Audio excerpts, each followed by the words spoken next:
فعلت فعلتا فعلنا فعلت فعلتما فعلتم فعلتی فعلتما فعلتن فعلت فعلنا. اس کا فائدہ یہ ہوگا کہ قرآن پاک میں جتنے الفاظ آئیں گے نا اس گردان کے اوپر صرف آئین کی حرکت میں فرق آئے گا, یا زبر آ جائے گی یا زیر آ جائے گی یا پیش آ جائے گی, معنی کا ہمیں پتہ چل جائے گا. اور یہ بھی پتہ چل جائے گا کہ کس زمانے کی بات ہو رہی ہے, ماضی کی ہو رہی ہے, پریزنٹ کی ہو رہی ہے, یا پھر فیوچر مستقبل کی ہو رہی ہے. اگر آئین کی زیر کے ساتھ چلائیں تو فاعلہ فاعلا فاعلو فاعلت فاعلتا فاعلنا فاعلت فاعلتما فاعلتم فاعلتی فاعلتما فاعلتن فاعلت فاعلنا. اگر آئین کے اوپر پیش لے آئیں کوئی فرق نہیں پڑے گا, صرف پیش پڑھنی ہے. فاعلا فاعلا فاعلو فاعلت فاعلتا فاعلنا فاعلت فاعلتما فاعلتم فاعلتی فاعلتما فاعلتن فاعلت فاعلنا فاعلت فاعلنا. اب اگر ہم اس سے چلائیں, ہمارے پاس یہ لفظ ہے حافظہ, حافظہ سے چلائیں حافظہ حافظہ حافظو حافظت حافظتا حافظنا حافظت حافظتما حافظتم حافظتی حافظتما حافظتن حافظت حافظنا. اسی طرح اس سے چلائیں سامعہ, سامعہ سامعہ سامعو سامعت سمعتا سمعنا سمعت سمعتما سمعتم سمعتی سمعتما سمعتن سمعت سمعنا. یہ ساری گردانیں کس کی ہیں؟ فعل ماضی کی. آج صرف آپ نے یہی یاد رکھنی ہے. کل ہم فعل مضارع کی, پرسوں ہماری لاسٹ کلاس ہوگی فعل امر کی. اس طرح تینوں گردانیں بھی ہو جائیں گی, اور ساتھ اس کے جو ایزی ہیں نا وہ آج پڑھتے ہیں. قرآن پاک میں ہاں جی گردان یعنی یہ ٹینس ہے. ٹینس کے مطلب فرسٹ فارم ہے, سیکنڈ فارم ہے, تھرڈ فارم ہے, یہ اس طرح اس کو گردان کہتے ہیں عربی کے اندر. قرآن پاک میں ایک لفظ کثرت سے استعمال ہوتا ہے, اس میں موصولہ تھا, اس میں موصولہ. انگلش کے اندر یہ لفظ جیسے آپ وچ بولتے ہیں, ہو بولتے ہیں, WHO ہو, یہ جو لفظ آپ انگلش میں بولتے ہیں نا, عربی میں اس کے اوپر کون سا لفظ بولا جاتا ہے؟ اس میں موصولہ. جیسے ہم نے اس میں اشارہ پڑھا تھا مذکر کے لیے الگ اور مؤنث کے لیے الگ, واحد کے لیے الگ, تثنیہ کے لیے الگ, اور جمع کے لیے ایک اور لفظ تھا. اسی طرح اس میں موصولہ میں بھی کتنے کھانے پڑیں گے؟ 2, مذکر اور مؤنث. یہاں پہ کتنے ہو جائیں گے؟ 3, واحد تثنیہ جمع. اب دیکھیں آپ کو یہ ایزی کیوں لگ رہا ہے کہ آپ نے اس جیسے الفاظ پہلے آپ ایک دفعہ پڑھ چکے ہیں. اسی طرح جب آپ اگلے لیول پہ جائیں گے تو آپ کو یہ بالکل ایزی لگے گا, آسان لگے گا. واحد کے لیے اس میں موصولہ کیا آئے گا؟ الذی, اوپر لکھا ہوا, ترجمہ بھی لکھا ہوا, اعراب بھی لکھا ہوا. الذی تو معنی کیا ہوگا؟ آپ وچ کا معنی کیا کریں گے اردو میں؟ وچ کا معنی جو, وچ کا معنی جو. یہ کس کے لیے آتا ہے؟ غیر انسانی کے لیے. غیر, اگر آپ نے کہنا ہو وچ کتاب ہے تو کتاب کے لیے کیا بولیں گے؟ وچ بولیں گے. اور WHO کس کے لیے آتا ہے؟ انسان کے لیے. اس میں اگر مسٹیک ہو جائے آپ مجھے معاف کر دیں, آپ بہتر انگلش جانتے ہیں. WHO. اسی طرح الذی کس کے لیے ہے؟ معنی کیا ہوگا؟ وہ جو. الذی وہ جو. اللذانی ہم نے یہ بھی پڑھا ہے, تثنیہ کی علامت ہم پڑھ چکے ہیں, اس میں کیا تھا؟ الف نون. یہاں میں بھی کیا ہے؟ الف نون. اللذانی تو معنی کیا ہو جائے گا؟ معنی کیا ہو جائے گا؟ وہ دو جو. اسی طرح جمع الذین, الذین تو ہم نے جمع کی علامتوں میں پڑھا تھا واو نون یا پھر یا نون. عالمون یا عالمین. تو الذین وہ 3 یا 3 سے زائد جو. جیسے قرآن پاک میں کثرت سے آیا ہے یا ایھا الذین آمنو، وہ لوگ جو ایمان لائے، والذی کفروا وکذبوا، وہ شخص جس نے انکار کر دیا، یعنی والذی کفر وکذب بآیاتنا. اگر مؤنث ہو تو کیا آئے گا؟ اللتی. واللتی قرآن پاک میں کثیر آیا، واللتی یعنی وہ جو، اللتانی، اللہ تانی، اللہ تانی کا معنی وہ دو عورتیں جو، اللاتی، اللاتی وہ تین یا تین سے زائد عورتیں جو. قرآن پاک میں ایک لفظ استعمال ہوا اسی کے ساتھ، یہ اللہ، اللہ یہ بھی کیا ہے؟ مؤنث کے لیے. سورہ طلاق میں آتا ہے ایک لفظ واللائی یئسن، وہ عورتیں جو مایوس ہو چکی ہیں یا جن سے خاص دن جو ہیں وہ ختم ہو چکے ہیں، تو وہاں پہ لفظ کیا ہے؟ واللائی. اسی طرح قرآن پاک میں اللہ تانی آ جائے تو کیا معنی ہوگا؟ وہ دو عورتیں جو کے بعد اس کی کیا ہوگی؟ تفصیل ہوگی. جیسے الذین وہ لوگ جو، تفصیل کیا ہے؟ آمنو ایمان لائے، وعملو. اب آپ دیکھیں آپ کو سمجھ آ رہی ہوگی، عاملو کون سا سینٹنس ہوا؟ جمع مذکر غائب. جیسے ہم نے پڑھا فاعلو، عاملو، عاملہ، عاملہ، عاملو. تو جب ہم نے پڑھا تو ہمیں پتہ چل گیا کہ یہاں پہ سنگل کی بات نہیں ہو رہی بلکہ کس کی بات ہو رہی ہے؟ سب کی بات ہو رہی ہے. یعنی وہ سارے ایمان والے جو ایمان لائے اور نیک اعمال کیے اور حق کی وصیت کرتے ہیں اور ایک دوسرے کو کہتے ہیں صبر کریں، یہ جو لوگ ہیں یہ خسارے میں سے نکل کر کس کی طرف آگے؟ کامیابی کی طرف آگے. اس کو کیا کہتے ہیں؟ اس میں موصولہ. میرے ساتھ دوہرا لیں، الذی، اللذانی، الذین، اللتی، اللتانی، اللاتی، انگلش میں اس کے لیے کون سے ورڈ استعمال ہوگے؟ وچ اور وہ. انگلش کا میں اس لیے ساتھ بتاتا ہوں کہ آپ انگلش بہتر جانتے ہیں تو آپ کے لیے یہ معنی سمجھنا کیا ہو جاتا ہے؟ آسان ہو جاتا ہے. اس کے ساتھ یہ لفظ ہے اللہ، ہاں جی اس میں بھی ہے. ہاں جی اس میں بھی ہے میرا. اس میں سورہ مجادلہ میں 28 پارے میں. ہاں سورہ مجادلہ میں بھی ہے. ماشاء اس میں ہے الذین یظاہرون منکم من نسائہم ما ہن امہاتہم ان امہاتہم الا اللائی، یعنی مسئلہ زہار کے اندر. تو الا اللائی کا مطلب کیا ہے؟ وہ عورتیں جو ولدنا، جنہوں نے پیدا کیا اور جن کیا تمہاری اولاد پیدا ہوئی ہو، یہ معنی. اب یہاں قرآن پاک کے اندر یہ حروف بھی کثرت سے استعمال ہوتے ہیں، حروف عطف، حروف ہم اس کو نا ایک ہی مثال سے سمجھیں گے بڑا آسان کر کے.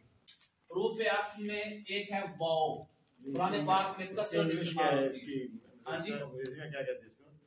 اس کو آپ پریپوزیشن کے معنی میں لیں، یعنی یہ فعل اور اسم کو آپس میں ملاتی ہے، ایک ہی حکم ہے. یہ دیکھیں الذین آمنوا وعملوا، تو وہ نے پہلے فعل کو اور دوسرے فعل کو کس میں ملا دیا؟ حکم میں ملا دیا کہ دونوں کا حکم ایک ہی بیان ہو رہا ہے، دونوں کا حکم. تو وہ کا معنی کیا ہو گیا؟ اور. اسی طرح حروف عطف میں فا آتا ہے، فا. جیسے قرآن پاک میں کثیر لفظ فا ہے. قرآن پاک میں جب حضرت زکریا علیہ السلام نے دعا کی اولاد کے لیے، نیک صالح اولاد کے لیے، تو اللہ تعالیٰ نے کیا فرمایا؟ فنادتھن، فنادتھن، ان کو پکارا. کنہوں نے پکارا؟ فرشتوں نے. تو فا کا معنی کیا ہوتا ہے؟ کہ جو بعد والی چیز آ رہی ہے نا، فا کے بعد والی چیز وہ فوراً ہوئی ہے، پہلے والی چیز کے فوراً بعد، بغیر کسی تاخیر کے. اب دیکھیں فوراً بعد، فوراً بعد. مثال کے طور پہ حضرت زکریا علیہ السلام نے کیا کی؟ دعا کی. تو دعا کیا ہوگی؟ فا سے پہلے والی چیز. تو اللہ تعالیٰ نے کیا فرمایا؟ فنادتہ الملائکہ.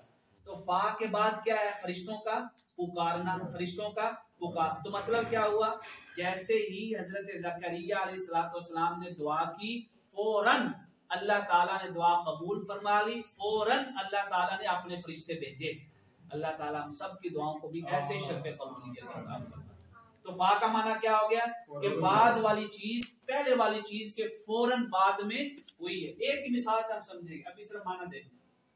اسی طرح سما، سما سما کا معنی کیا ہوتا ہے کہ سما کے بعد جو چیز آ رہی ہے نا وہ پہلے والی چیز کے بعد تو ہوئی ہے لیکن کچھ ٹائم لیا ہے، اس نے کیا لیا ہے؟ کچھ ٹائم لیا ہے، کچھ تاخیر ہوئی ہے، کچھ دیر لگی ہے۔ تو اس میں کیا کریں گے ہم؟ تاخیر۔ اس کا معنی دے گا تاخیر کا۔ اسی طرح حروف عطف میں استعمال ہوتا ہے بل۔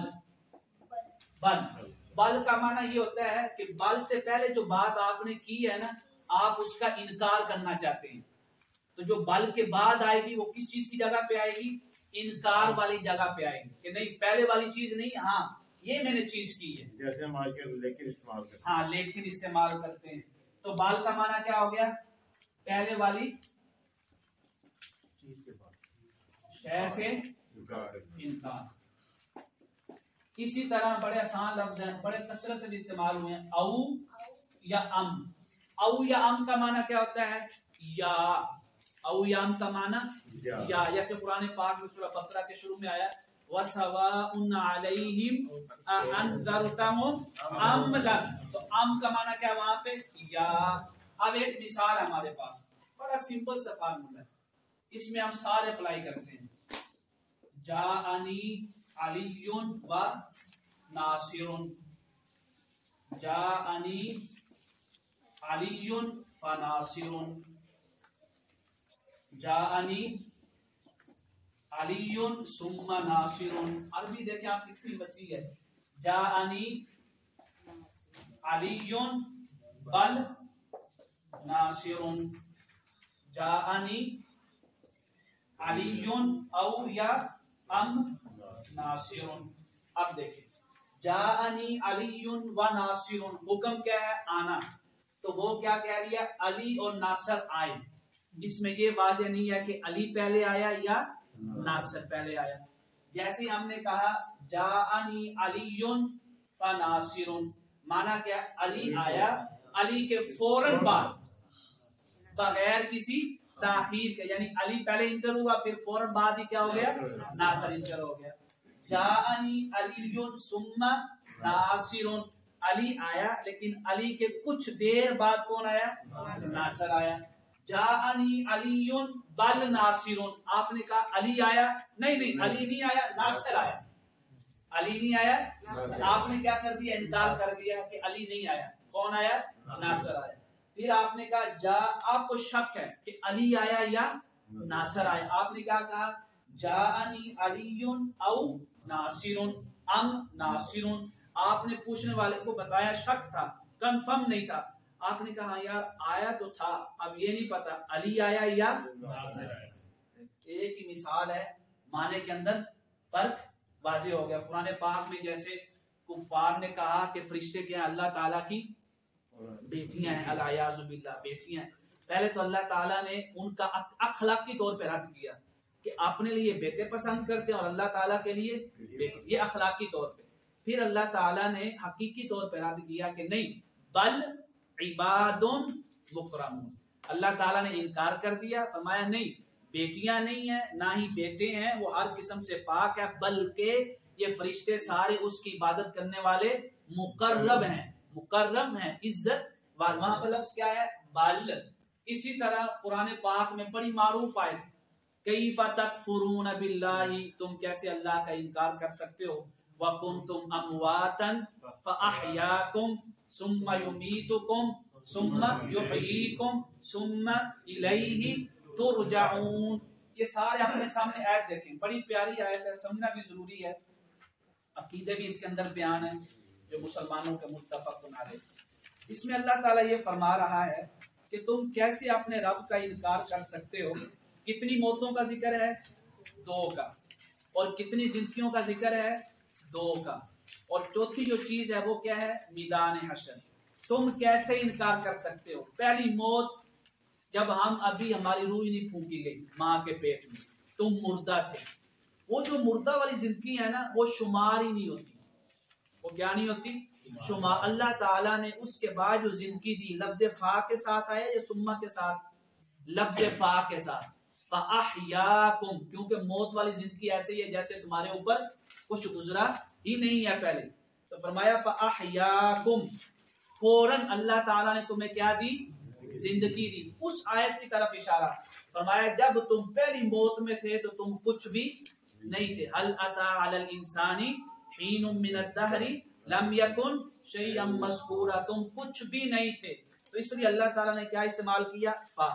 اب یہ جو زندگی ہے فاحیاکم یہ ساری زندگی جو ہم دنیا میں گزار رہے ہیں اس کے بعد اللہ تعالیٰ نے فرمایا پھر وہ تمہیں موت دے گا. یہاں پہ لفظ کیا استعمال ہوا ہے؟ سما. تو سما کس کے لیے ہے؟ تاخیر کے لیے. مطلب کیا ہے؟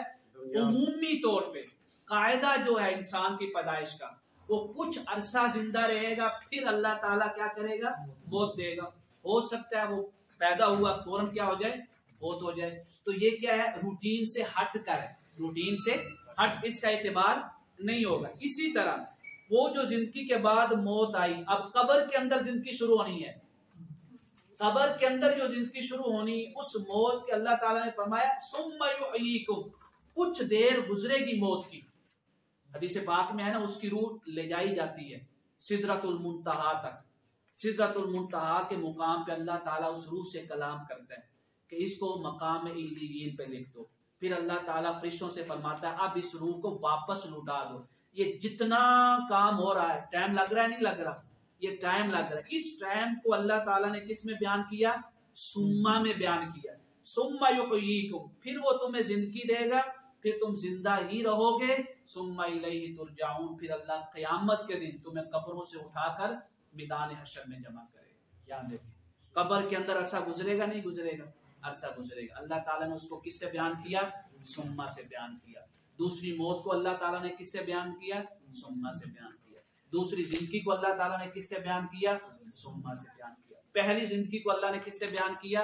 فا سے بیان کیا. اس بات کی طرف اشارہ کہ اس سے پہلے تم کچھ بھی نہیں تھے. تمہارا نہ کوئی ذکر تھا نہ نام تھا نہ کوئی نشان تھا. یہ تھے ہمارے پاس حروف عطف. واو کا معنی اور، فا کا معنی کسی شے کا فوراً ہونا، سما کا معنی کسی شے کا تاخیر سے ہونا، بل کا معنی پہلی شے سے انکار کرنا، او یا ام کا معنی شک ہونا. یعنی ذہن کے اندر قرآن پاک میں بڑی معروف آیت ہے جس کے اندر بڑی سخت سزا بیان ہے فسادیوں کے لیے. فرمایا یحاربون اللہ ورسولہ یہ اللہ اس کے رسول سے جنگ کرے. یہاں پہ اللہ اس کے رسول صلی اللہ علیہ وسلم سے جنگ سے مراد ہے معاشرے کے اندر فساد کرنا، سرعام قتل و غارت کرنا، سرعام لوگوں کو تنگ کرنا. فرمایا یہ جو لوگ ہیں یہ اللہ اس کے رسول کے ساتھ اعلان جنگ کرتے ہیں. فرمایا یحاربون اللہ ورسولہ ویسعون فی الارض فسادا. یہ دیکھیں ان کی سزا کیا ہے؟ ان یقتلوا اچھی طرح ان کو قتل کرو. قانونی طور پر ہر بندہ نہیں کر سکتا، قانونی جو ادارے ہیں. ان یقتلوا او یصلبوا او آ گیا نہیں آ گیا یا یہاں پہ یا معنی شک میں نہیں ہے. یا کا معنی کیا ہے؟ اختیار ہے. یا یہ یا اللہ تعالیٰ کیونکہ شک سے کیا ہے؟ پاک ہے.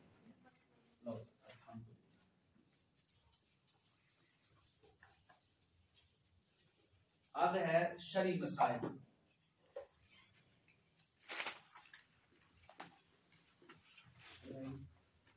آج ہم نے یہ تین چیزیں پڑھی: اوقات، ممنوع اوقات، ممنوع فرائض اور واجبات. آسان.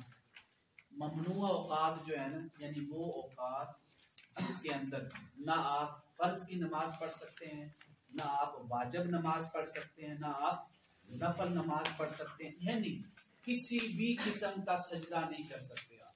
کسی بھی قسم کا، چاہے وہ سجدہ تلاوت ہو، چاہے وہ سجدہ شکر ہو، چاہے وہ سجدہ عاجزی ہو، جو بھی ہو آپ کوئی بھی سجدہ نہیں کر سکتے. یہ تین اوقات ہیں. سورج طلوع ہونا شروع ہوگا، جیسے سورج طلوع ہونے سے لے کر اس کے 20 منٹ بعد تک، اس کے 20 منٹ آج کل گھڑیاں ہیں اس کے اوپر بھی ٹائم لکھا ہوتا ہے، اس کے 20 منٹ بعد تک. یہ ایسا ٹائم ہے اس کے اندر آپ کسی قسم کی نماز نہیں پڑھیں گے. اگر کوئی پڑھیں گے تو اس کو کیا کریں گے؟ دہرائیں گے بعد میں، وہ نماز شمار نہیں ہوگی. دوسرا ٹائم کیا ہے؟ زوال کا ٹائم. لوگ اکثر پوچھتے ہیں یہ زوال کا ٹائم کیا ہوتا ہے؟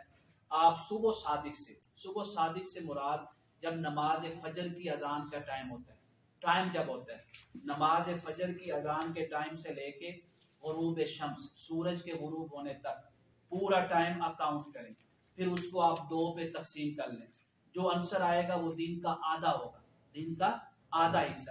وہ جو دن کا آدھا حصہ ہے نا اس کو زوال کا ٹائم ہے، اس آدھے حصے سے 5 منٹ پہلے اور 5 منٹ بعد، یہ موسٹلی اور تقریباً اکثر کیا ہوتا ہے 10 منٹ کا ٹائم ہوتا ہے، 10 منٹ کا ٹائم۔ اس ٹائم بھی آپ کسی قسم کی نماز نہیں پڑھ، 11 منٹ بھی ہو سکتے ہیں، 12 بھی ہو سکتے ہیں، گھڑیوں کے اوپر لکھا ہوتا ہے، لیکن عمومی طور پہ کتنا ہوتا ہے 10 منٹ کا ٹائم ہوتا ہے۔ اسی طرح تیسرا ٹائم غروب شمس، سورج کا غروب ہونا، سورج کے غروب ہونے سے 20 منٹ پہلے سے، یہ فرق یاد رکھنا ہے، سورج طلوع ہو تو 20 منٹ بعد، سورج غروب ہو تو 20 منٹ پہلے سے نماز کا ٹائم کیا ہو جائے گا ختم ہو جائے گا۔ اس ٹائم سے لے کے سورج مکمل غروب ہونے تک کسی قسم کی کوئی نماز ہم نہیں پڑھ سکتے سوائے اس دن کی نماز عصر کی۔ آج ہم نے نماز عصر پڑھنی، کافی لیٹ ہو گئے، سورج غروب ہونے میں بھی 20 منٹ سے بھی کم ٹائم رہ گیا، 10 منٹ، تو اب اس ٹائم میں ہم صرف اور صرف کون سی نماز پڑھ سکتے ہیں؟ آج کی نماز عصر۔ کل کی جو قضا ہو چکی ہے اس کو نہیں پڑھ سکتے، نہ کوئی نفل پڑھ سکتے ہیں، نہ کوئی نماز جنازہ پڑھ سکتے، کسی قسم کی نماز، کسی قسم کا سجدہ کیا ہو جائے گا منع ہو جائے گا۔ یہ کون سے اوقات ہیں؟ ممنوع اوقات۔ ہاں، ان صورتوں کے اندر یعنی آپ نے سورج طلوع ہو رہا تھا، ادھر سورج غروب ہو رہا تھا، ادھر زوال ہو رہا تھا، آپ نے آیت سجدہ تلاوت کی، آیت سجدہ تلاوت کی، اگر تو آپ نے اسی ٹائم کی تو سجدہ تلاوت کرنے کی اجازت ہے، لیکن افضل یہ ہے کہ آپ بعد میں کر لیں، اس ٹائم چھوڑ دیں۔ لیکن اگر اسی ٹائم کوئی شخص فوت ہوا، آپ فوراً اس کی نماز جنازہ کروانا چاہتے ہیں، جیسے آج کل اللہ محفوظ رکھے، ڈاکٹر باز کو کہتے ہیں اس کو فوراً دفنا دو، اتنا ٹائم بھی نہیں ہوتا کہ آپ 20 منٹ انتظار کر لیں۔ اگر ایسا ٹائم آ گیا اور ممنوع وقت چل رہا ہے تو فوراً اسی ٹائم اگر نماز جنازہ آیا تو اسی ٹائم ہم کیا کر سکتے ہیں؟ ادا کر سکتے ہیں۔ اگر نماز جنازہ سورج طلوع ہونے سے 20 منٹ پہلے پڑا ہوا تھا، ہم نے نہیں پڑھا، اتنی لیٹ کر دی کہ سورج طلوع ہونا شروع ہو گیا، ٹھیک، 20 منٹ تک، اب اس دوران جو نماز جنازہ پہلے ہم پڑھ سکتے تھے اس دوران اب ہم نہیں پڑھ سکتے، اگر پڑھیں گے تو اس نماز جنازہ کو کیا کیا جائے گا؟ دہرایا جائے۔ سمجھ آ گئی؟ جو نماز جنازہ ان اوقات کے اندر فرض ہو جائے اس کو پڑھنے کی اجازت ہے، جو نماز جنازہ پہلے سے ریڈی اور تیار ہو اور ہم نے خود تاخیر کر دی ہو تو اس نماز جنازہ کو ان اوقات کے اندر پڑھنا جائز نہیں ہے، اگر پڑھیں گے تو اس کو کیا کیا جائے گا؟ دہرایا جائے گا۔ دو چیزیں جائز ہیں، وہ کیا ہے؟ سجدہ تلاوت اور نماز جنازہ۔ وہ کب جائز ہے؟ جب انہی وقت کے اندر فرض ہو، انہی وقت کے اگر پہلے ہیں تو جائز نہیں ہے۔ نہیں، دو میں تین ہوگی کہ سجدہ تلاوت نماز جنازہ ایک آدھے کا اور سورج غروب کے ٹائم 3 ہوگی نماز عصر کی۔ جزاک اللہ۔ ہاں جی، اذان کے ویسی نظر آتا ہے تو بعض مساجد میں لوگ کیا نہیں کرتے، مؤذن اذان وقت سے پہلے دے دیتا، نماز وقت داخل نہیں ہوتا، تو اس کے بارے میں بتا رہے ہیں۔ اذان اگر وقت سے پہلے دے دی جائے تو سنت شمار نہیں ہوگی، اس اذان کو دہرایا جائے گا۔ یعنی جیسے مثلا ابھی عصر کا ٹائم شروع نہیں ہوا، پہلے ہم نے اذان دے دی، اگر کچھ کلمات بھی پہلے کہہ لیے تو پوری سنت ادا نہیں ہوئی، جیسے ہی وقت داخل ہوگا تو ہم اذان دوبارہ دیں۔ اب ہے فرائض، یہ آپ نے صرف بالکل ذہن میں یاد رکھنا، مختصر۔ پہلا فرض کیا ہے؟ پاک ہونا۔ کیا ہونا؟ پاک۔ اب نماز کے اندر کتنی چیزیں ہمارے ساتھ منسلک ہوتی ہیں؟ 3، جسم، کپڑے اور جگہ، یہ تینوں چیزیں کیا ہونی چاہیے؟ پاک ہونی چاہیے۔ اس کے بعد سطر کا ڈانپنا، آپ نے یہ فارمولے کی طرح، سطر کا ڈانپنا، مرد کا جو سطر ہے وہ کہاں سے ہے؟ ناف سے بالکل نیچے سے لے کے گھٹنے کے نیچے تک، یعنی گھٹنے کیا اس میں شامل ہے۔ اگر اس میں سے کوئی بھی حصہ نماز میں خالی رہ گیا اور 3 دفعہ سبحان اللہ سبحان اللہ سبحان اللہ کہنے کی مقدار کے برابر وہ حصہ جو ہے بغیر کپڑے کے رہا تو نماز کیا ہو جائے گی؟ ختم ہو جائے گی، ٹوٹ جائے گی۔ ہمیں نئے سرے سے کیا کرنا ہوگا؟ نماز کو پڑھنا ہوگا۔ عورت کا جو ہے پورا جسم ڈانپنا، سوائے ہاتھ کی ہتھیلیوں کے، سوائے چہرے کے، سوائے پاؤں کے، ان 3 چیزوں کے علاوہ عورت کا پورا جسم کیا ڈھانپنا فرض ہے۔ اگر ان 3 چیزوں کے علاوہ اس کا کسی بھی جگہ سے کپڑا ہٹا ہوا تو نماز نہیں ہوگی۔ یہ سرکاری ملازم جتنے بھی ہوتے ہیں آپ جب جائیں آپ کہیں تو وہ تو آدھے ننگے ہو جاتے ہیں، تو یہ ضروری ہے۔ اگر آپ نے شرٹ بھی پہننی ہے نا، پینٹ شرٹ پہن کے نماز پڑھنی ہے تو شرٹ کو لوز کریں۔ اگر اس کے نیچے بنیان ہے، شرٹ اوپر ہوگی، بنیان اوپر نہیں ہوئی تو اب نماز کیا ہے؟ صحیح ہے، نماز ٹوٹی نہیں نہیں۔ 70 اگر نظر آ جائے نماز ٹوٹے گی، وضو نہیں ٹوٹے گی۔ کیوں؟ ہم نے وضو ٹوٹنے والوں میں یہ نہیں لکھا کہ اگر 70 سے کپڑا ہٹ جائے تو وضو۔ یہ اکثر کے اچھا سوال ہے، اکثر لوگ یہ سوال کرتے ہیں اگر گھٹنے سے اوپر کپڑا ہو تو وضو ٹوٹ جاتا ہے، تو اس سے وضو نہیں۔ اسی طرح نیت کا ہونا کیا ہے؟ ضروری ہے۔ نیت کب کریں گے؟ جب ہم تکبیر تحریمہ کہیں گے، اسی کے ساتھ نیت۔ اگر بہت پہلے نیت کی ہے تو اس نیت کا شمار نہیں ہوگا۔ جیسے آپ ایک آدمی آ رہا ہے، وہ کہہ رہا ہے کہ میں جائی مسجد میں جا رہا ہوں، میں ظہر کی نماز پڑھنی ہے، یہ میں نے عصر کی پڑھنی ہے، تو آیا اور اسے اللہ اکبر کا کر دیا، تو وہاں پہ کھڑے ہاں اگر آیا ہی زور کی نیت سے، اس کی زور کی نیت ہے تو پھر اس میں کوئی حرج نہیں، اس کی نماز۔ اسی طرح پھر ہے استقبال قبلہ، استقبال قبلہ یعنی پاک ہونا، سطر کا ڈانپنا، نیت ہونا، استقبال قبلہ یعنی قبلہ کی طرف رخ ہونا۔ وہ مسجدوں میں، موبائل کے اوپر، جیسے بھی۔ لیکن اگر آپ ایسی جگہ پہ ہیں آپ کو پتہ ہی نہیں چل رہا کہ قبلہ کا رخ کدھر ہے، تو پھر آپ جو ہے نا سوچیں یا پوچھیں، اگر کوئی پوچھنے والا فون کر کے پوچھیں۔ اگر پھر بھی نہیں پتہ چل رہا، یہاں پہ آپ کا غالب گمان ہو، اسی طرح آپ رخ کر کے کیا کر لیں؟ نماز پڑھ۔ اب میں نماز پڑھ رہا تھا، نماز پڑھنے کے بعد کوئی شخص آیا، اس نے مجھے بتا دیا کہ یار ادھر قبلہ نہیں تھا، ادھر تھا۔ اب آپ کو نماز دہرانے کی ضرورت نہیں۔ ہاں اگر آپ نے بغیر سوچے، بغیر غور و فکر کی ایسے شروع ہو گئے اور بعد میں کسی نے آ کے بتایا کہ قبلہ ادھر نہیں تھا، تو پھر آپ نماز دہرائیں گے۔ اسی طرح وقت ہونا، اگر نماز کا وقت ہے تو نماز ہوگی، وقت سے پہلے نماز شمار نہیں ہوگی۔ اسی طرح کیا ہے؟ تکبیر تحریمہ، تکبیر تحریمہ کس کے ساتھ کہنا ہے؟ اللہ اکبر۔ صرف فرض پڑھیں گے۔ تکبیر تحریمہ کس کے ساتھ کہنا ہے؟ اللہ اکبر۔ اگر اس کی جگہ آپ نے کوئی بھی جملہ استعمال کیا جیسے اللہ اجل، یا اسی طرح لا الہ الا اللہ، یا سبحان اللہ العظیم، تو تکبیر تحریمہ شمار نہیں ہوگی۔ وہاں لکھا ہوگا کتابوں کے اندر کہ ہو جائے گی، پر مکروہ تحریمی ہے۔ مکروہ تحریمی کا مطلب کیا؟ دوبارہ نماز پڑھیں۔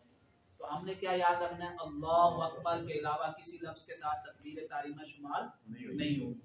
اب نماز شروع ہو چکی ہے، جب نماز شروع ہو چکی ہے تو اس کے اندر کیا ہے؟ پہلا فرض قیام، کھڑے ہونا۔ اگر آپ کھڑے ہو سکتے ہیں، اگر آپ نہیں کھڑے ہو سکتے تو پھر آپ کے اوپر یہ فرض نہیں ہے۔ دوسرا فرض کیا ہے؟ قراءت یعنی تلاوت کرنا۔ تلاوت مطلقاً بغیر کسی قید کے، ایک بڑی آیت یا سورہ کوثر کی 3 چھوٹی آیات کے برابر قرآن پاک کی کہیں سے بھی تلاوت کرنا کیا ہے؟ فرض ہے۔ اگر آپ نے اتنا پڑھ لیا تو آپ نے کیا کر لیا؟ فرض ادا کر لیا، لیکن واجب ادا نہیں ہوا، واجبات میں آئے۔ دوسرا کیا ہے؟ قرات میں صرف اپنا جو فاتحہ وہ بھی لازمی نہیں ہے، وہ واجبات میں ہے۔ یعنی سورہ فاتحہ فرض نہیں، کیا ہے؟ واجب ہے۔ اب اس کی دلیل کیا ہے؟ سورہ مزمل میں اللہ نے فرمایا فَقْرَؤُوا مَا تَيَسَّرَ مَعَكَ مِنَ الْقُرْآنِ، جو قرآن آپ کے پاس ہے اس میں سے جو آپ کو آسان لگے وہ کیا کر لیں؟ پڑھ لیں۔ تو قرآن پاک میں کسی قسم کی کوئی قید نہیں ہے، تو یہ کیا ہو گیا؟ فرض۔ لیکن سورہ فاتحہ پڑھنی کیا ہوگی؟ واجب۔ سادہ زبان میں آپ کیا لیں کہ سورہ فاتحہ پڑھنی بھی کیا ہے؟ ضروری ہے۔ اگر جان بوجھ کے چھوڑ دیں تو نماز نہیں ہوگی، اگر بھول کر چھوڑ دی تو آخر میں ہم کیا کر سکتے ہیں؟ سجدہ سہو۔ یہ فرق ہے فرض اور واجب میں۔ فرض اگر چھوٹ گیا تو سجدہ سہو سے ادا نہیں ہوگا، واجب اگر چھوٹ گیا تو سجدہ سہو سے کیا ہو جائے گا؟ ادا ہو جائے گا۔